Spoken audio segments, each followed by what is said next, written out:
Trey Sermon, Colts, running back. Roster. I should let you guys know Justice Hill rostered in 13% of leagues. Trey Sermon rostered in 0% of leagues. Trey Sermon is a guy who I'm not touching. I put him on this list because some of you guys might touch him. I've been burnt by Trey Sermon in the past in dynasty drafts, by the way, and it didn't turn out. So I am burnt. I am scolded. I don't want to touch this guy. As a Colts fan, how do you feel? First off, just from this morning when I made this graphic to now, because some leagues do daily waivers, he went from 0% to 11% sleeper. So that's interesting. If Zach Moss doesn't play, go get Trey Sermon. He was the guy in the backfield last week. Goodson came off the practice squad, but I would, with how well Trey Sermon played, I would expect him to be the guy that is going to be the lead carrier. If Zach Moss doesn't play, this isn't going to be like a permanent thing. This is going to be like a 1 week solution, though. So Jonathan Taylor's not going to be out for the rest of the season. He's going to be coming back soon. He's going to take up the target or the carries, the attempts, the snap share. But Trey Sermon's already saw 43% last week. I don't know why so many people are hating on Trey Sermon. Last year, his yards per carry was 9.5. Again, only on 2 carries. But still, 9.5. I mean, come on. This guy's a stud. This guy had so much potential, and we all thought he was going to be something, and he wasn't. There's not enough metrics and numbers out there and tape on him to actually give a fair evaluation. But if he is the guy, it's going to be disgusting, but you're going to have to start him in the semifinals. If he is the guy and he wants to prove that he is a guy, Zach Moss is going out. Like, he'll be a free agent this offseason. Trey Sermon will be a free agent this offseason. I'm pretty sure he only has a 1-year contract because he got signed to the practice squad. This is the week, like, to prove, like, hey, like, I can be RB2 behind JT. Like, sign me. Don't sign Zach. Like, I want the job. This is the week, whether Zach Moss plays or not. They split that backfield. It's not all going to be Zach Moss, whether he plays or not. He's going to want to prove it now. He's already had 1 good week with 88 rushing yards. Is probably career high, honestly. I would expect him to play hard no matter what. I would pick up Trey Sermon over Justice Hill. I wouldn't start Trey Sermon, but I'd be looking at picking him up. They're playing Atlanta at Atlanta. Atlanta's a team in shambles right now, unfortunately. They don't even give Bijan Robinson the ball. They're in shambles. So the Colts are in a must-win situation. So they're going to want to try to win. I don't know if Trey Sermon's going to be the guy, but he's definitely someone you need to watch. We have 2 more left, guys. If you have any questions, go ahead and throw them in the chat. Make sure you follow us again on Instagram, on Twitter, X, at OUSFF Pod. Make sure you subscribe to this YouTube channel, and make sure you go to our other YouTube channel. We put out all the shorts. So if you don't want to watch the full episode, which if you're watching this and you're not going to see this on the shorts, but if you don't want to watch the full episode, we put up shorts of every segment we do on our own personal YouTube page, OUSFF Pod. So please, I appreciate a follow over there as well. Back to the waiver wire additions. We have Trey Palmer, Chargers, 29% rostered. He has that 1 long bomb last week, which made his week awesome. Josh Palmer. That's what I said. Josh Palmer. You said Trey Palmer. It's fine. Whatever. You want to start that over again for the short? No, I don't. I want everyone to know that I said Josh Palmer. I'm going to go watch the tape. Okay. Josh Palmer with the worst offense, with the worst team in NFL, the San Diego Chargers, the Los Angeles Chargers. Yeah, I'm stuck back in my ways. Oh, man. I don't know what to say about this guy. I don't know if Keenan Allen's going to play, but this guy is slotted in to be the wide receiver 2 going forward if Keenan Allen plays. If not, he's a wide receiver 1. And that's someone you need to pay attention to, because we even saw last week, without Justin Herbert, without Keenan Allen, without Mike Williams, he can still make plays. Were you comfortable with the plays? Were you like, man, this guy's really stressing me out, he's not doing anything, and then all of a sudden, boom, touchdown, then you're happy. That's what Josh Palmer can do. I'm not saying he's an elite talent, but a number 1 wide receiver in today's NFL, no matter who it is going to produce, or at least try to produce, I hope. Trey Palmer's a guy I'm eyeing if I need a guy, if I missed out on Boyd, if I missed out on what are you laughing at? You just said Trey Palmer again. Josh Palmer. Who is Trey Palmer? Is there a Trey Palmer in real life? Like, is there a Trey Palmer? I'm going to find out. I'm going to Google Trey Palmer. I have to find out who Trey Palmer is, because he is in my head. He's a football player. Trey Palmer, football player for the Buccaneers. Yeah, I love Trey Palmer. I Go get Trey Palmer too on your dynasty teams. Go check it out. If Trey Palmer's on your dynasty, we'll talk about this Dynasty Friday. If he's out there in your if he's on your waiver wire in your dynasty league, you're doing something wrong. Trey Palmer's awesome. But we're talking about Chargers Joshua Palmer right now. Joshua Palmer, yes, where he had four targets, 4 catches, 1 touchdown, 113 yards last week. He's not a flash in the pan player. He's been doing it. He's been an average player his entire career, but he gets double-digit fantasy points more often than not because of the target share.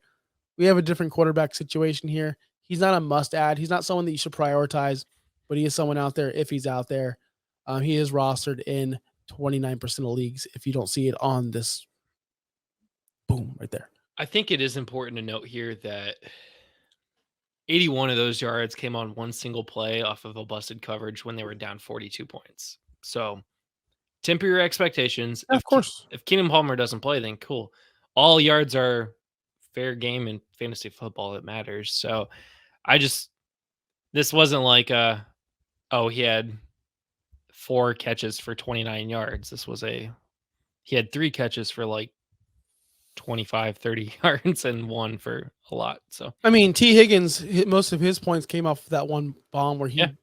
I mean, but we're not talking about T. Higgins like that. Well, it's because T. Higgins is a GOAT. So is he? No, is he now? He's not. Moving on to the last and final guy. Let's move on to our GOAT. The guy who's making us famous. When I woke up this morning, I was feeling pretty dangerous. Listen, Baker Mayfield, I want to get this clear. And I'm not going to go on a huge tangent because I don't have time for that. I got to get shit done. Sorry, Bobby. I never said he was bad at fantasy football, and I would never said he wasn't an asset because he's on multiple of my leagues. He actually helped me move on to a quarterfinal, semifinals. I was talking about next year. This year, this game that he just had, he was phenomenal. Baker baked. Baker was on a different level. Baker is playing for his job because guess what? Whether you like it or not, he knows he's playing for a job. He knows he needs to impress the upper staff. He knows he needs to put great tape out there. And he's trying to also get his team into the playoffs. Baker's been playing really well throughout this season. The past couple weeks against Carolina, Atlanta, no. But against Green Bay, he freaking had the best game of his season. Best game by far, 381 yards, 78% completion percentage, which, trust me, his season total is 63%. So he definitely played over his head. He definitely played above what he's been putting out the rest of the year. So don't come at me with these takes of, you said this about Baker. Yes, he had a great game. Yes, he scored 20 points, fantasy points in the past 2 weeks. I get that. But what was he doing weeks 11, 12, and 13 when he scored 11, 14, and 10? Where were you then? Exactly. You can have bad games. You could have good games. The point is, if you're down a quarterback, if you're down Herbert and you're streaming, if you're down, Geno Smith and you're streaming, or any of these other guys, if you have Tua and you're afraid of Dallas, right? Some people are. I definitely am. I know that Dallas has got torched, but I get that. If you have Sam Howell and he got benched and you're worried about Sam Howell's future, Baker's not a bad situation. I would definitely start Baker over those guys I just named. I'm trying to find out who the Buccaneers are playing to be completely. The Jaguars at home again in Tampa Bay, 4:00 game. This is actually a classic Buccaneers trap game, so be prepared for that, guys. But I would start Baker this week over the guys I just named. I don't know what else to say about Baker. I don't want any more of your mean comments. They're hurting me. They're making me lose sleep at night in my mother's basement. So, Justin, I'll let you talk.